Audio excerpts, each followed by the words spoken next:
வணக்கம். முரளி தமிழ் கவிதை யூடியூப் சேனலுக்கு உங்களை வரவேற்கிறோம். தொடர்ந்து கவிதை கேட்டு வரும் அனைவருக்கும் நன்றி. இதுவரை நமது சேனலை சப்ஸ்கிரைப் பண்ணாதவர்கள் சப்ஸ்கிரைப் பண்ணிக்கொள்ளுங்கள். பக்கத்தில் உள்ள பெல் பட்டனும் அழுத்திக் கொள்ளுங்கள். கவிதை பற்றி உங்கள் கருத்தை கமெண்ட் பக்கத்தில் பதிவு பண்ணுங்கள். பிடிச்சிருந்தா லைக் பண்ணுங்க, ஷேர் பண்ணுங்க. வாருங்கள், கவிஞரின் குரலில் இன்றைய கவிதை மழையில் நனைவோம். வணக்கம். தொடர்ந்து எனது கவிதை கேட்டு வரும் அனைவருக்கும் நன்றி. இன்றைய நம் காணொளியில் ஒரு புகைப்படத்திற்காக பூத்தது இன்றைய கவிதை. வாருங்கள், கவிதைக்குள் செல்வோம்.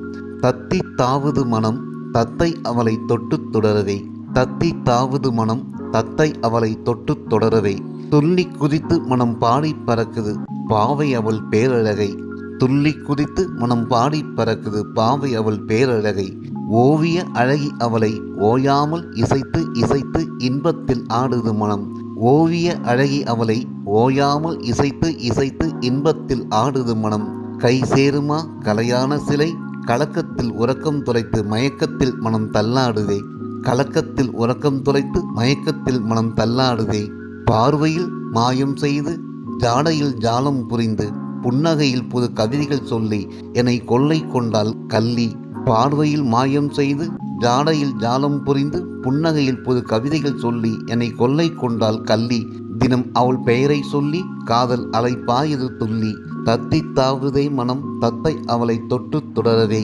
தொடுவேனா தோகை அவள் உள்ளம் தொடருமா தவிப்பின் படலம், தொடுவேனா தோகை அவள் உள்ளம் தொடருமா தவிப்பின் படலம், என் வாழ்விலும் பெருகுமா மகிழ்ச்சி வெள்ளம், தத்தி தாவுதே மனம் தத்தை அவளை தொட்டு தொடரவே, அந்த வண்ணக்கிளி என் அன்னக்கிளி போனாலே என் உயிரை கிள்ளி, அந்த வண்ணக்கிளி என் அன்னக்கிளி போனாலே என் உயிரை கிள்ளி, வருவாளா காதல் சொல்லி போவாளா என்னை தணலில் தள்ளி, வருவாளா காதல் சொல்லி போவாளா என்னை தணலில் தள்ளி, தத்தி தாவுதே மனம் தத்தை அவளை தொட்டு தொடர்ந்து கட்டி தழுவி கட்டிப்போரில் வென்று கலைத்து அவளோடு வாழ்ந்து முடிக்க தத்தி தாவுது மனம், தத்தி தாவுதே மனம் தத்தை அவளை தொட்டு தொடர்ந்து கட்டி தழுவி கட்டில் போரில் வென்று கலைத்து அவளோடு வாழ்ந்து முடிக்க தத்தி தாவுதே மனம், தத்தி தாவுதே மனம். நன்றி. இன்றைய கவிதை உங்களுக்கு பிடித்திருந்தால் உங்கள் கருத்துக்களை கமெண்ட் பக்கத்தில் பதிவு செய்யுங்கள். மீண்டும் வேறு கவிதையுடன் உங்களை சந்திக்கிறேன். நன்றி, வணக்கம்.